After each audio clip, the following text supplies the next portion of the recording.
Hello, CiaMeru TV viewers, and welcome to Siasa. My name is Godfrey Mutiga.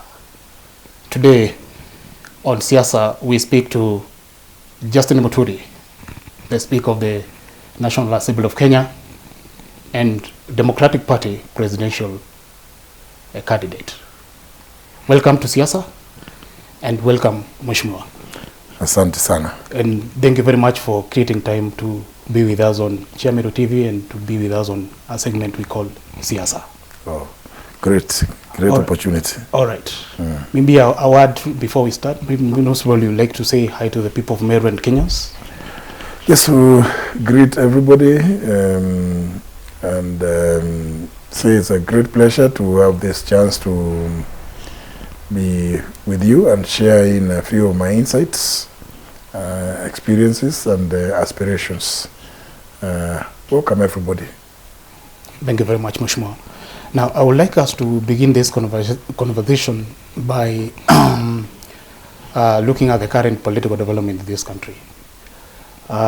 We've seen you were endorsed 3 months by your party through the delegates at the National Delegate Conference in Nyeri to run for the president of this country using the Democratic Party ticket.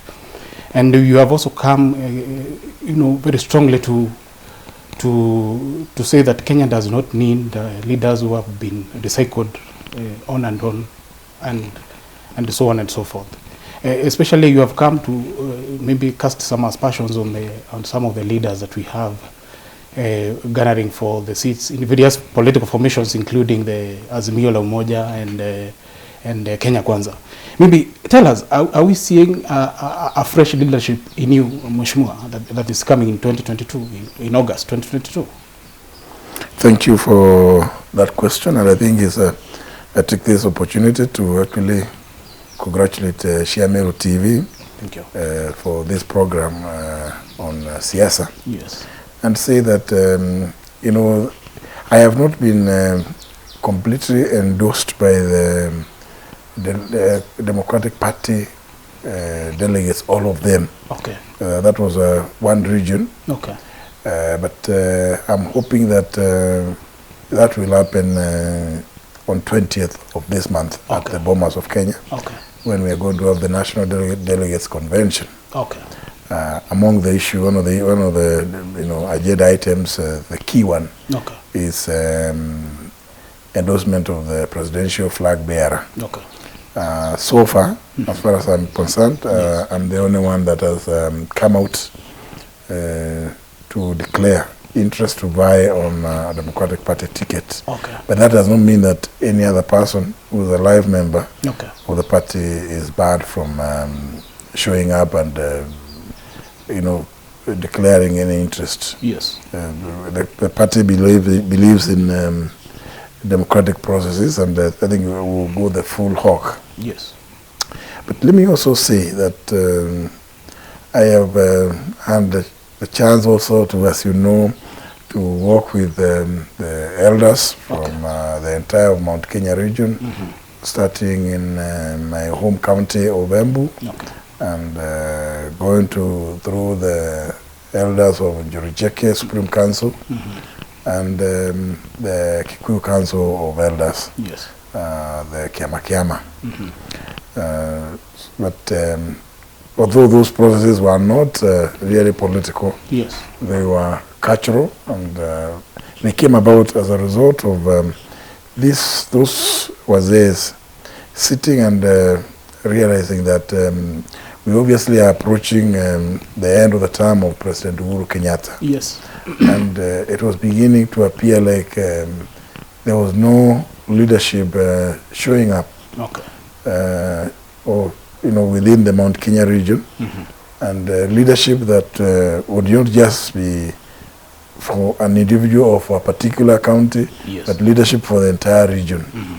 And so those processes were started on those basis to try and see whether there was a way that has happened in the past, yes, whether the mountain, mm-hmm, region, mm-hmm, is able to speak with one voice, mm-hmm, so that even when the time for politics comes, other people don't take advantage of disparate voices and disparate personal aspirations. Yes.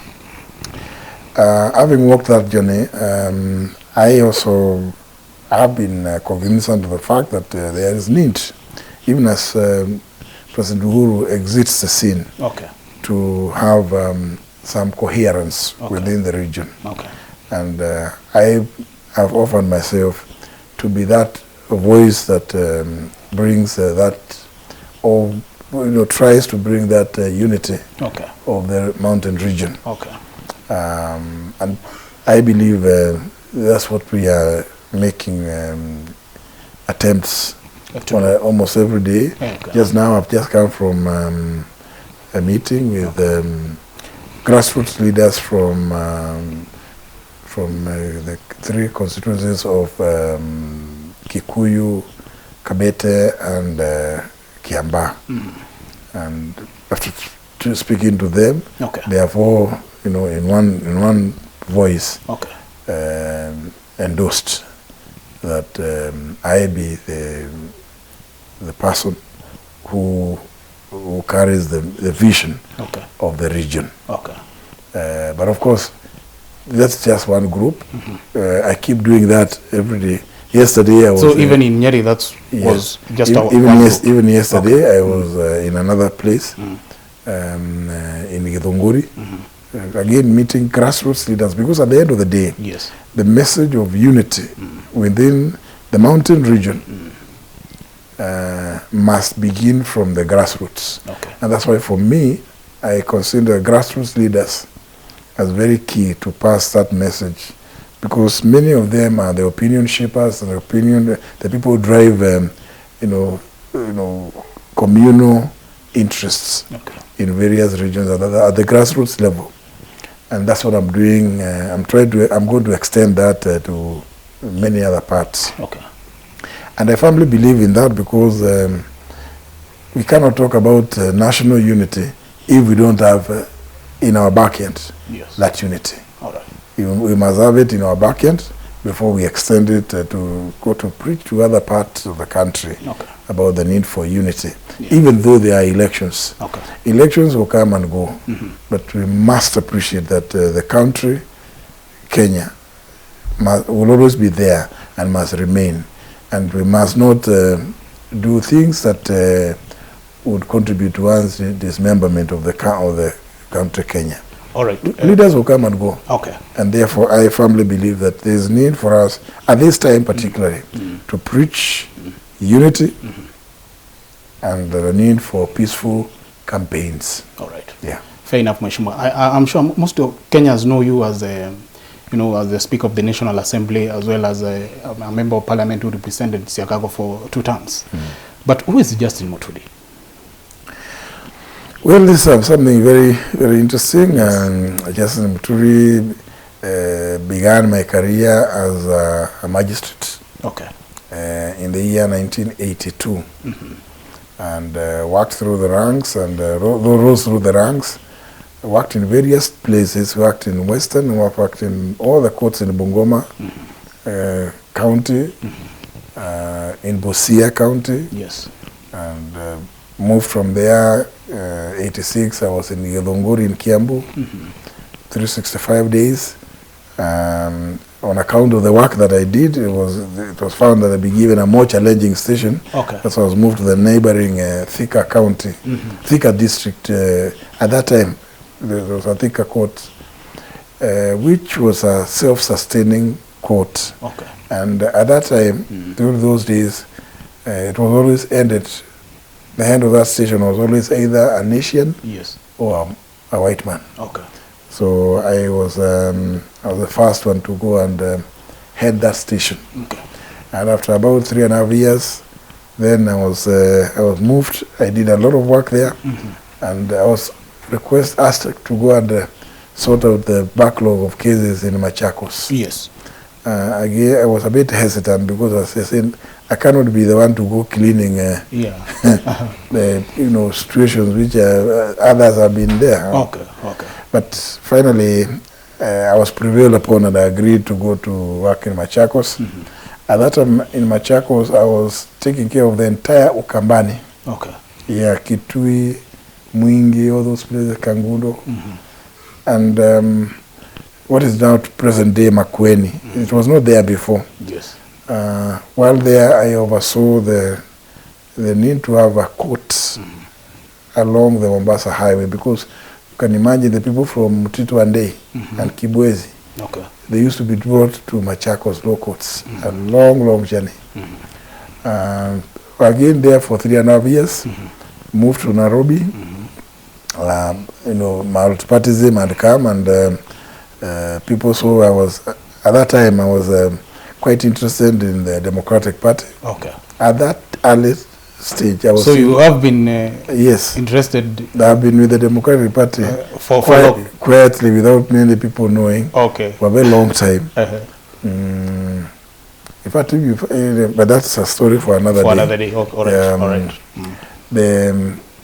Then when I came after the 1992 elections, obviously I was in the village. Yes. In Chicago campaigning for a cousin of mine who was running on a Democratic Party ticket. Yes. And my argument was that it was okay because it was not near where I work. So I applied myself to go and work campaign for him when I got time. Yes. When my seniors learned about that, they were a bit uncomfortable, so I came to Nairobi. Okay. So by that time, and you know, I had also participated in the 1988 elections when I was in Thika. Okay. I did a number of those petitions during the Mulolongo, the infamous Mulolongo, elections. Yeah. And I saw the injustices which were occasioned. So now by 92, in fact, in the village by 92, people asking me why I am not running. Yes. Because they saw the work I did in 1988. So it came as no surprise that in 1997, I had to leave the judiciary now. And concentrate on politics. Go into politics. Yes. To represent Chicago. All right. Which I did. 2002 was, of course, when I go to Bunge, I was lucky. I think maybe the then Speaker Kaparo, realizing my background, they immediately appointed me to the Speaker's. Today we call it the members of the Speaker's panel. Yes. But those days were called temporary deputy speakers. Okay. We did that together with my friend Itobi Manyara. We're in the panel. Honorable Pogisio, Honorable Daniel Hamasi, and the former Speaker of the Senate, Ekwethuro, until he was appointed as Senate Minister. Yes. He left. All right. And David Musila also. Okay. Then came 2002. I was with President Uhuru. Okay. It was very difficult campaigning for KANU in our area at that time. But in Chicago. Yeah, in Chicago, almost the entire of Mount Kenya region. Yes. Other than Kiambu. The rest of Mount Kenya region, people didn't want to hear about KANU. Okay.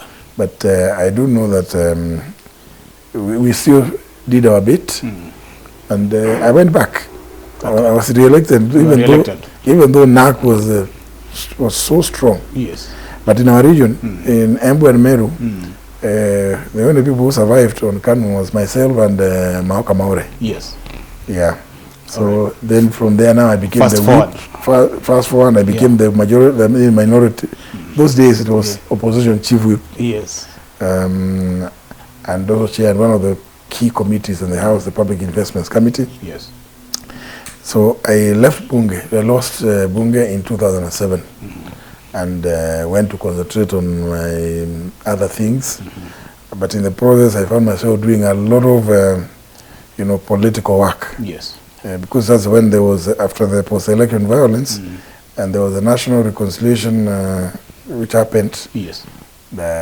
So we embarked on a review of the Constitution, which I had participated in between 1999 and 2004. Okay. I was part of the select committee that was doing that work. Okay. So it's an area that matters to do with the reforms that people are clamoring for. Is something that I was very, very passionate about.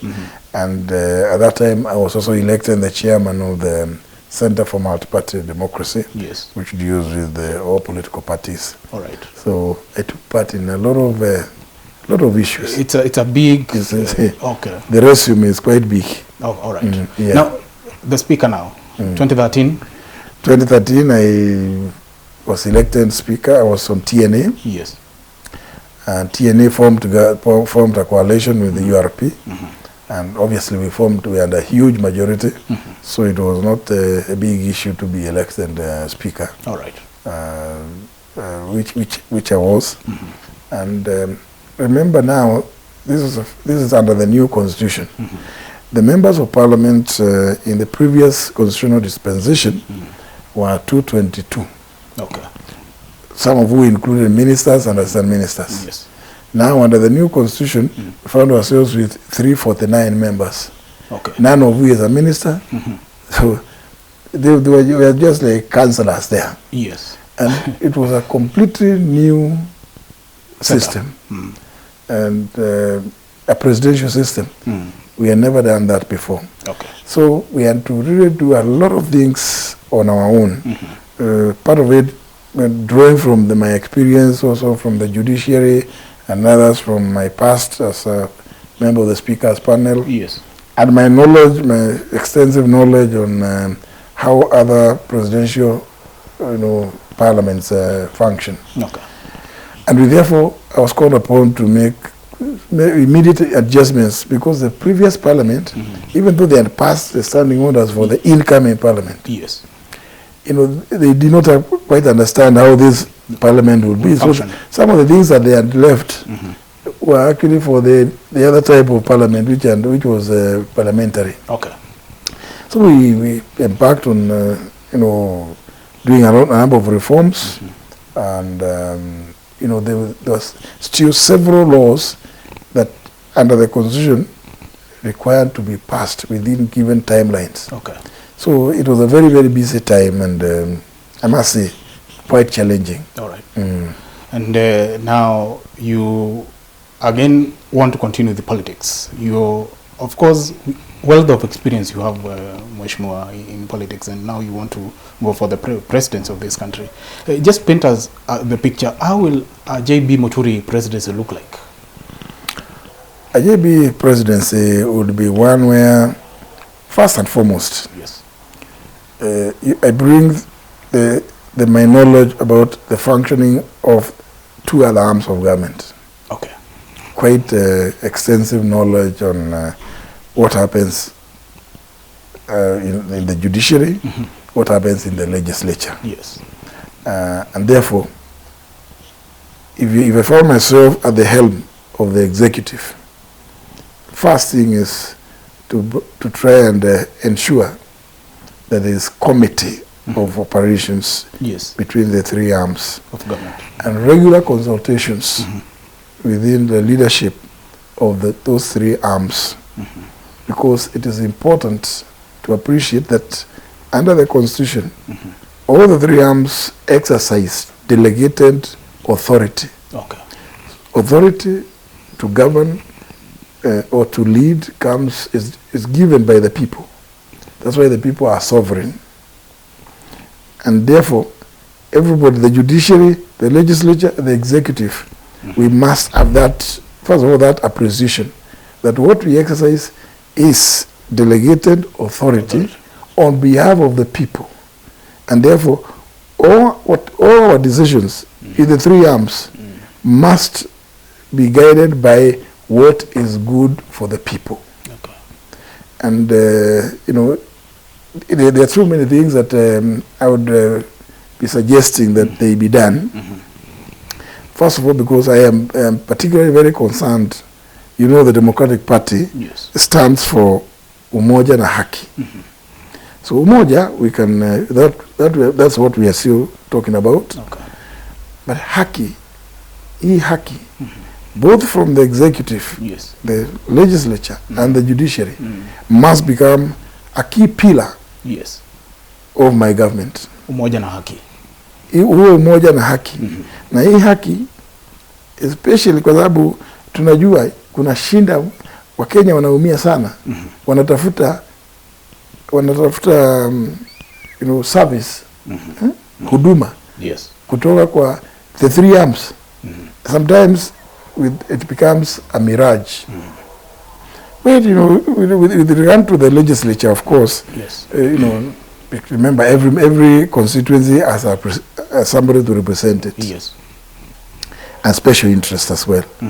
But it is from the executive and the judiciary, yes, where the issue of service delivery must take priority. Okay. Because I personally am very averse to people having to go to seek government services and having to, to struggle to get those services. It doesn't matter what kind of service. You've been taken to court by the police. You must receive good service. Yeah. It cannot be that you'll be taken. Like you see judges and magistrates. A small matter, you want to make a decision as to whether you are going to grant somebody bail. Yeah. What is this? You want to keep somebody in remand for some 2-3 days, and all you are supposed to consider is, if I grant this person bail, is there a likelihood that this person will disappear or will not turn up next time when they are required to appear? Surely. Those are things that we must address through consultation.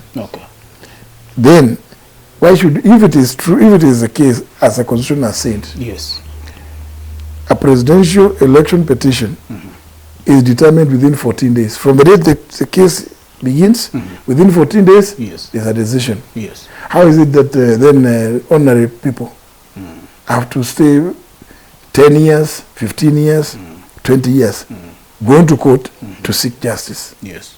These are things that we must begin to address. Yes. Moving from there, come to the services given by from the executive. First of all, I am acutely concerned about what is in the Constitution. The Constitution, the key invention in our Constitution was, and that's the greatest gift, was devolution. So what is supposed to be devolved should be devolved. But then, again, call a round table with the governors. Devolution did not mean that money or resources move from the center and to just go, but the only thing that you are doing is to employ people. It is to deliver services. Yeah? There are certain functions. Agriculture. What is left at the national level is only policy. The counties must know that it is their job, and at the national level, we must devolve, remove. We don't need. I mean, national level is left with policy.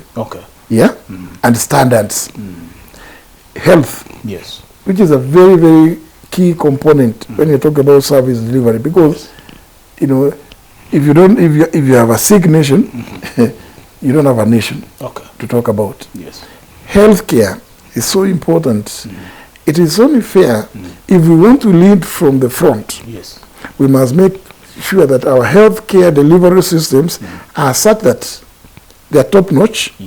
That Justin Muturi, as president, should feel that if he wants to consult to go to a hospital, you go to Kenyatta National Hospital.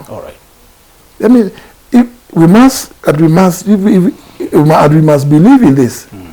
If it is not possible for me to go there, then I must ask myself, why? So that because I'm a human being just like that other mwananchi. Yeah?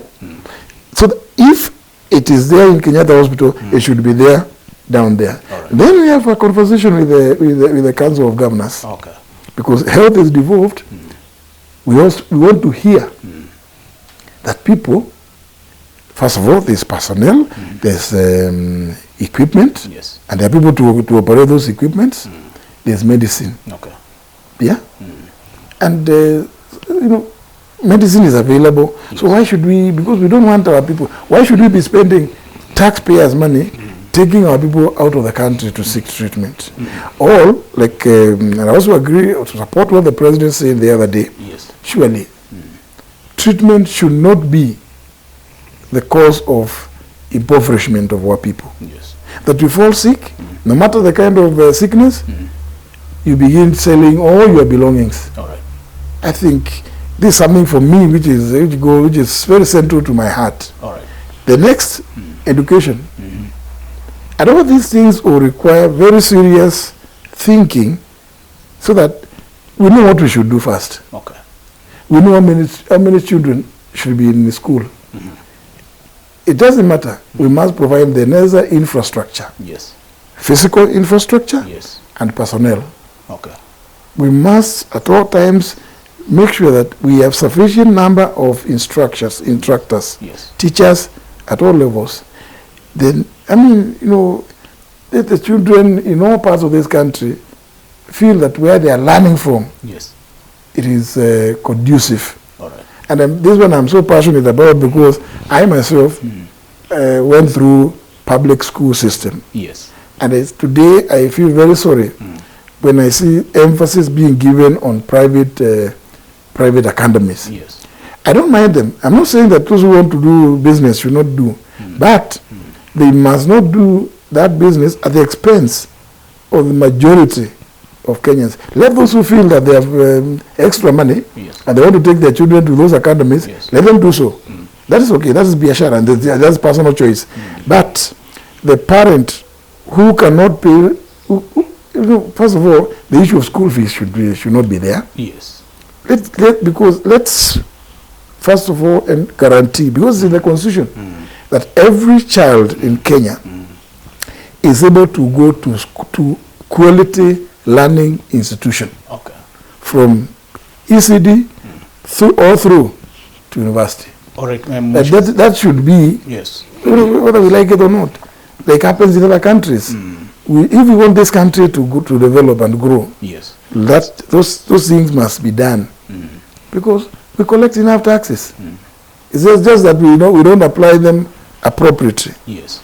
And that, of course, brings me to the other my pet subject. Yes. You've seen issue of order, yes, integrity. Yes. If you have these two, prosperity will come in automatically. Just accountability and transparency. This question about how your president will just look like, let me just move on. Yeah, I'll say that this brings me to my pet subject about accountability. Yes. I think that the people of Kenya have been very kind. They pay their taxes, but we do not apply those taxes, yes, as they are supposed to. And therefore, one issue that I am very keen to tackling is this runaway corruption. Okay. Because I feel that we can come up with all manner of good ideas, high-sounding ones. Yes. But as long as we don't address this issue, it's the governance of our country, and it must start with you. Yes.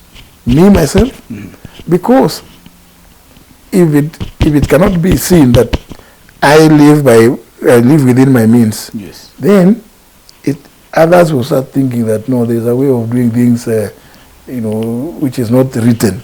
Is it the same reason as to why most probably you have come out publicly to say Kenyans should not consider these two formations that we are seeing, and most probably not only two, even there's the Okan, which you are warming up to. Is it the reason as to why you are telling Kenyans not to consider some of these people in leadership? Partly because I think when I see what is happening now, yes, leaders are just throwing accusations against one another, because if you disagree with me today, the next day you are busy, you're on television, calling me all manner of names. So, but Kenyans should ask, why are you calling him these names today? Yes. And you are together. You've been together for more than 10 years, trying to form government. You know? Yes. If you know that I'm not upright, don't associate with me. Okay.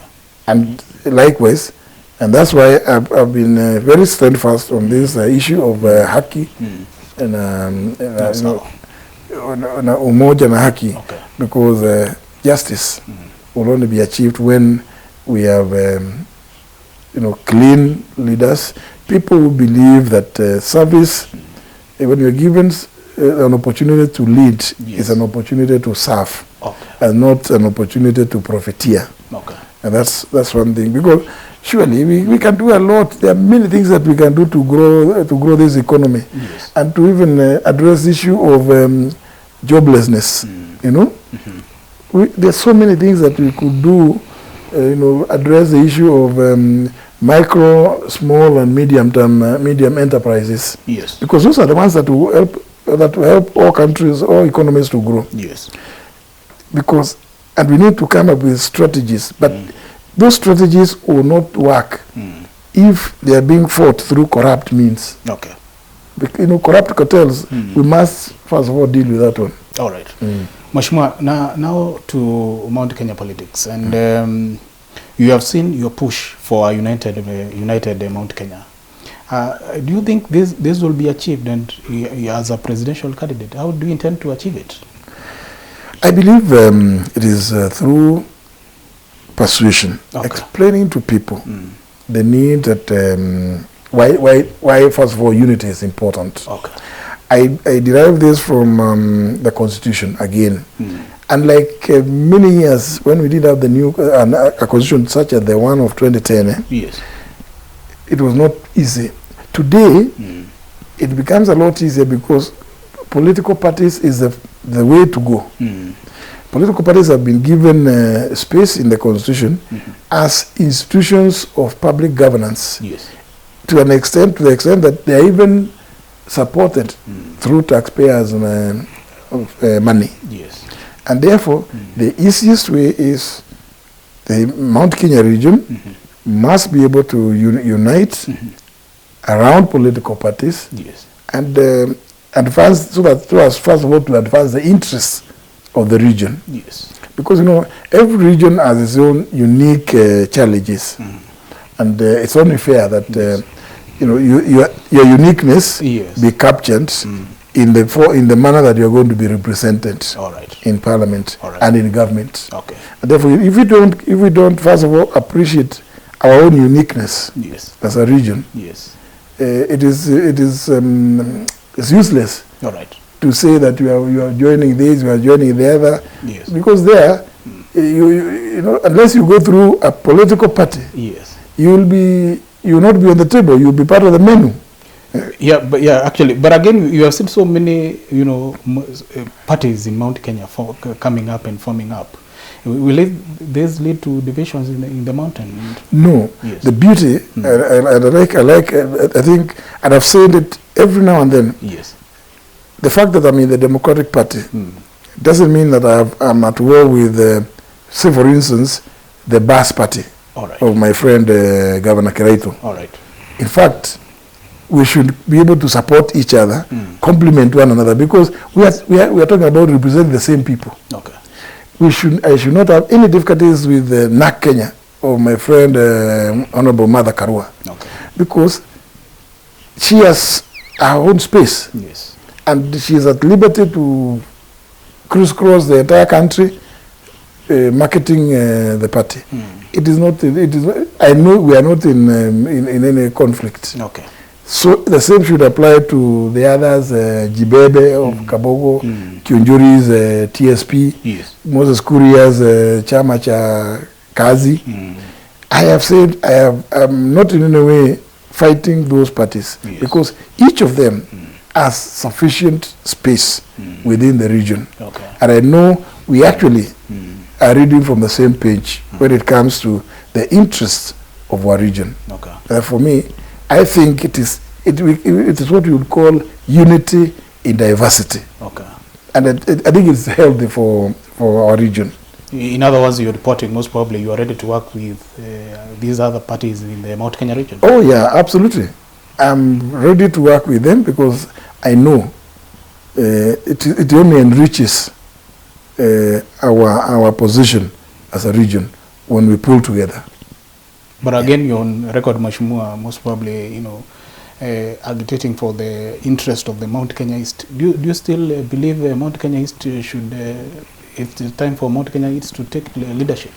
You see, these are all opportunities available. Yes. And there's really nothing wrong with somebody who comes from the east part of the mountain. Yes. Staking their claim to leadership of the country. All right. The fact that I am from the east does not in any way, disadvantage any other leader from the mountain from seeking that kind of leadership. Yes. It is okay. And I think, well, as it is, I've not had very many who have come forward. Yes. But even if they do, we will still work together. All right. Yeah, to see who best personifies the interests of the entire Mount Kenya region. Okay. Not necessarily the eastern part. Okay. Who personifies and best carries the vision of the entire Mount Kenya region. It is important. Okay. Yeah. What is one thing Kenyans will remember you for as the speaker for 2 terms in the National Assembly? 1 or 2 things. Oh, yeah.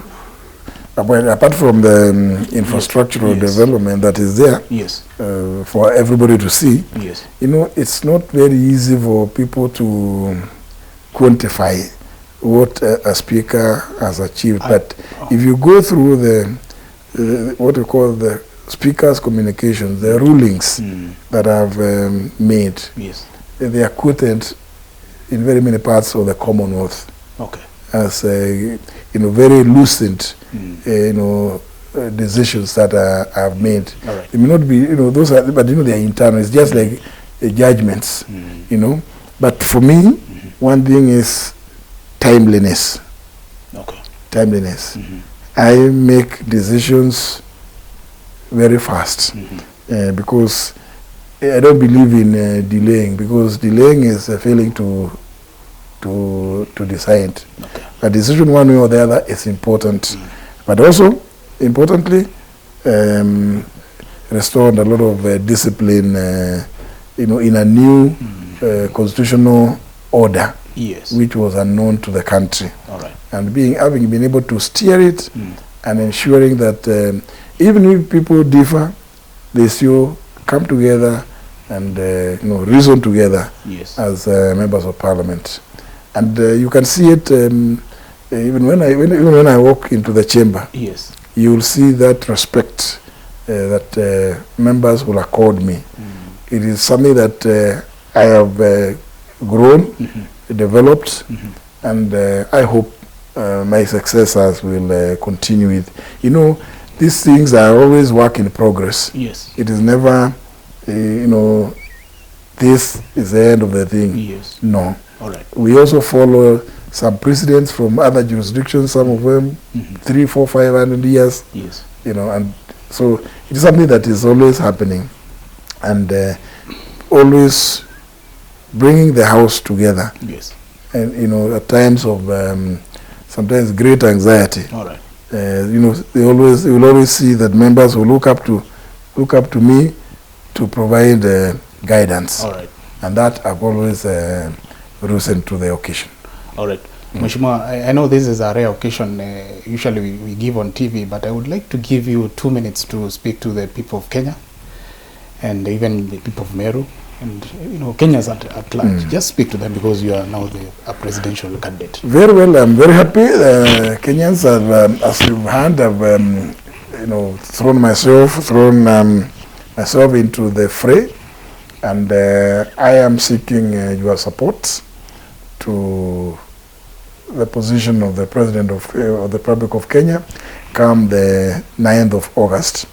I will be running on the Democratic Party ticket, a party that I'm sure many Kenyans will recall produced the fine gentleman, the 3rd President of our Republic, Honorable Mwai Kibaki. And for us, wale watu tunatoka upande ya mlima wa Kenya, na sana upande ya mashariki, tujue hii ni ile chama ambayo iko kalika ile ulengo tulikuwa naita the Mau Mau Belt. Hii ndio ile chama ambayo inasimamia maslahi yetu. Na kwa hivyo ningewaomba ikifika mwaka cha Kenyatta ikikenda mweri wa kanana ngamuromba kura cienu mwe atuli a Mount Kenya na Mount Kenya ya Mashariki in particular. Thank you muno, Ngai amurathime. Thank you very much, Bwana Speaker. It has been a pleasure even for you creating time for us to speak to Kenyans. And we thank you and wish you all the best in your endeavors to, in your quest to become the 5th President of the Republic of Kenya. Asante. Asante. All right, CiaMeru TV viewers, that has been Siasa. I've been your host, Godfrey Mutiga. Today we have been speaking to the Speaker of the National Assembly in Kenya and also the Democratic Party presidential candidate. That's all for now. See you next time.